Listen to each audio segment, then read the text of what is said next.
Bonjour et bienvenue sur j'aicompris.com. Alors l'objectif de cette vidéo, c'est de s'entraîner à étudier des fonctions trigonométriques, c'est-à-dire de s'entraîner à calculer leur dérivée, à trouver le signe de la dérivée et enfin à trouver leur tableau de variation. Et c'est d'autant plus important de savoir faire cet exercice que souvent les élèves ne sont pas très à l'aise avec les fonctions sinus et cosinus. Donc je répète, cet exercice est extrêmement important. Donc maintenant, appuyez sur pause, cherchez bien cet exercice et si vous êtes bloqué, juste après, je vous donnerai des indications. Donc voici ma première indication, c'est que la dérivée de sinus x, c'est cosinus x. Et la dérivée de cosinus x, attention, c'est moins sinus x. Et ça, vous devez absolument le connaître par cœur. Et deuxième indication, il y a une formule très importante que vous devez connaître, c'est que la dérivée de u à la puissance n, u étant une fonction, eh bien la dérivée de u à la puissance n, c'est n, u', u à la puissance n-1, et surtout, n'oubliez pas le u'. Et évidemment, ici, n, c'est un entier positif, et u, c'est une fonction qui est dérivable sur l'intervalle indiqué. Donc maintenant, vous avez tous les éléments pour traiter cet exercice, donc appuyez sur pause, cherchez bien cet exercice, et on se retrouve juste après pour la correction. Donc, allons-y, corrigeons cet exercice. Donc, on doit dériver cette fonction, mais avant de la dériver, il faut déjà s'assurer qu'elle est bien dérivable sur l'intervalle indiqué, c'est-à-dire sur R. Et vous devez savoir que la fonction sinus, elle est dérivable sur R, et x également. Et quand on les soustrait, ça reste dérivable sur R. Je rappelle au passage que soustraire, c'est additionner l'opposé. Donc ici, il suffit de dire que cette fonction et celle-ci sont toutes deux dérivables sur R, et donc quand on les additionne, ça reste dérivable sur R. Et ensuite seulement, on dérive. Et donc j'insiste, avant de dériver, on justifie que la fonction est bien dérivable sur R, et donc on écrit tout simplement que f est dérivable sur R comme somme de deux fonctions dérivables sur R. Et maintenant, on va pouvoir dériver, et comme la formule de dérivation ici, on l'applique sur R, on commence par écrire pour tout x réel, f' de x égale. Alors la dérivée de sinus, on a vu que c'était cosinus, donc ça fait cosinus x moins la dérivée de x, c'est-à-dire tout simplement moins 1.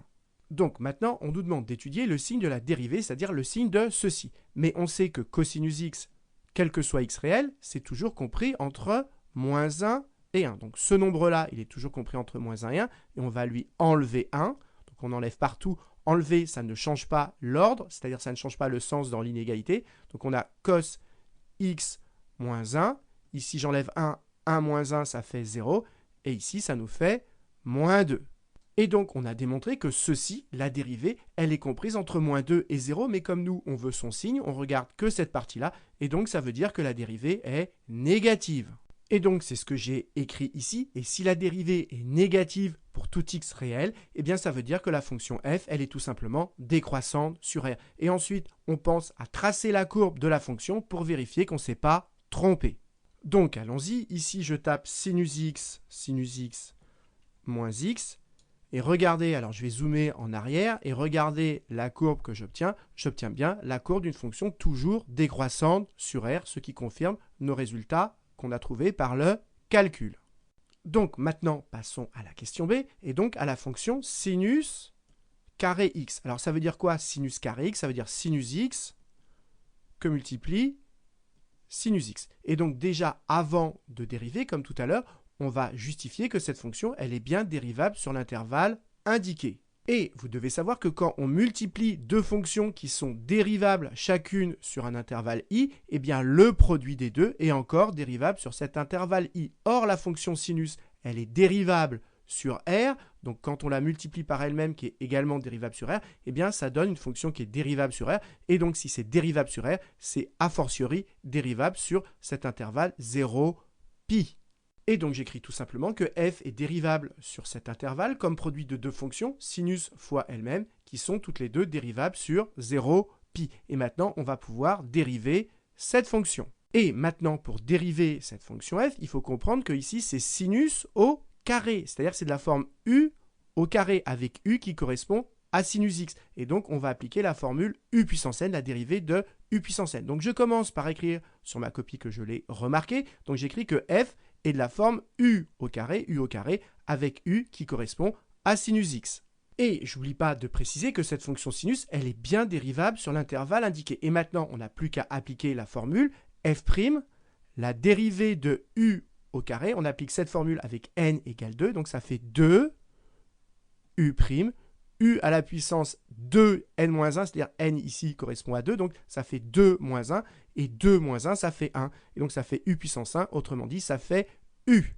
Et maintenant, il n'y a plus qu'à remplacer u' dans cette formule, et vous devez savoir que si u correspond à sinus x, eh bien u', la dérivée de sinus, c'est cosinus x. Et donc ça veut dire que finalement, f' de x, au passage, ici, vous voyez que c'est une égalité sur des fonctions, il n'y a pas de x. Maintenant, je vais donner l'expression de f' de x, donc ça fait 2 u', c'est-à-dire 2 cosinus x que multiplie u, c'est-à-dire sinus x. Voilà l'expression de la dérivée. Et j'oublie pas de préciser devant que ce calcul, il est valable pour tout x de l'intervalle 0, pi. Et maintenant, il va falloir trouver le signe de la dérivée. Alors 2, c'est positif. Et pour trouver le signe de cos x et de sinus x, eh bien, on fait un cercle trigo et on regarde ce qu'il se passe lorsque x, ici, va varier de 0 jusqu'à pi, puisqu'on est sur l'intervalle 0, pi.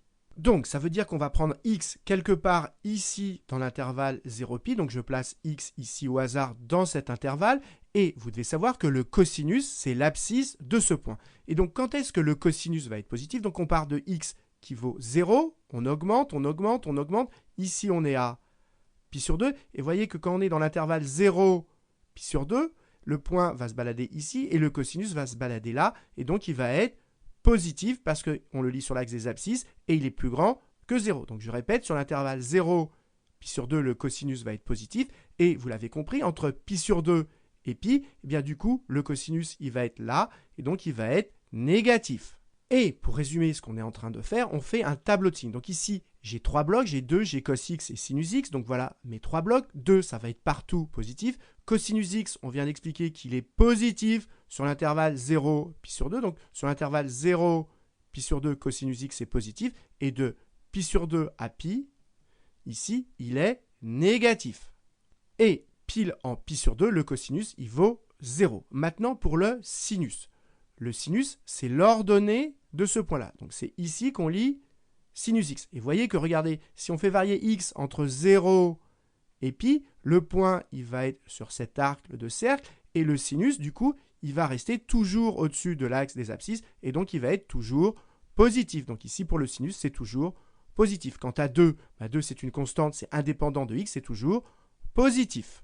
Et maintenant, il faut bien avoir conscience que comme entre ces 3 blocs, ce sont des multiplications, on a le droit d'appliquer la règle des signes, parce que si on avait eu des additions, on n'aurait pas pu. Mais comme on a des multiplications, ici, on peut bien appliquer la règle des signes. Ici, comme il n'y a que des plus, quand on les multiplie, ça fait un plus. Ici, plus fois moins, ça fait moins. Fois plus, ça fait moins encore.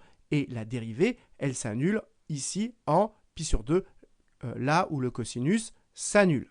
Ensuite, pour avoir le tableau de variation, c'est très simple. Les intervalles sur lesquels la dérivée est positive, comme ici, la fonction est croissante. Et là où la dérivée est négative, la fonction est décroissante. Enfin, il faut trouver les valeurs qui sont là, là et là. Et faites bien attention, il faut remplacer dans f et non pas dans f'. Donc ici, on va remplacer x par 0 dans f. Donc on va calculer f de 0. Et f de 0, c'est sinus de 0 au carré. Mais sinus de 0, si on se place en 0, le sinus, on le lit sur l'axe d'ordonnée, c'est 0. Donc sinus de 0, c'est 0, donc ça fait 0 au carré, ce qui nous fait 0. Donc ici, on a 0. Ensuite, on va calculer f, je le fais ici, f de pi sur 2. Donc on va remplacer x par pi sur 2. Donc on calcule sinus de pi sur 2 au carré. Mais en pi sur 2, le sinus, on le lit sur l'axe d'ordonnée, on est donc à 1 ici. Donc ceci, ça vaut 1, et 1 au carré, ça fait 1. Et enfin, on va remplacer x par pi pour avoir la valeur qui est ici. Donc on calcule f de pi. Donc on remplace, ça fait sinus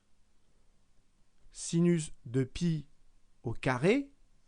Au passage, le carré ici, on peut écrire, je le fais ici au brouillon, qu'on écrive sinus x au carré, c'est la même chose que sinus carré de x. Donc ici, je calcule sinus pi, mais si on est à pi, on est ici. Le sinus, on le lit sur l'axe d'ordonnée, donc on est à 0. Donc ceci, ça vaut 0, et 0 au carré, ça nous fait 0. Et donc ici, la valeur qu'on a, c'est 0, ce qui termine cet exercice. Et pour vérifier qu'on ne s'est pas trompé, je vous ai tracé ici la courbe de la fonction sinus carré x sur l'intervalle 0, pi, et on retrouve exactement ce qu'on avait trouvé par le calcul. Elle est croissante sur l'intervalle 0,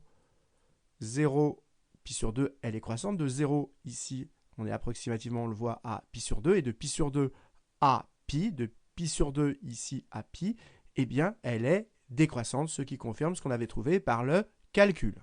Alors, si vous avez eu du mal à faire cet exercice, eh bien, je vous conseille très fortement de le refaire, mais cette fois-ci sans regarder la correction pour être sûr de le maîtriser parfaitement parce que c'est un exercice extrêmement classique. Et comme d'habitude, si vous avez apprécié cette vidéo, n'hésitez pas à la partager et à la liker.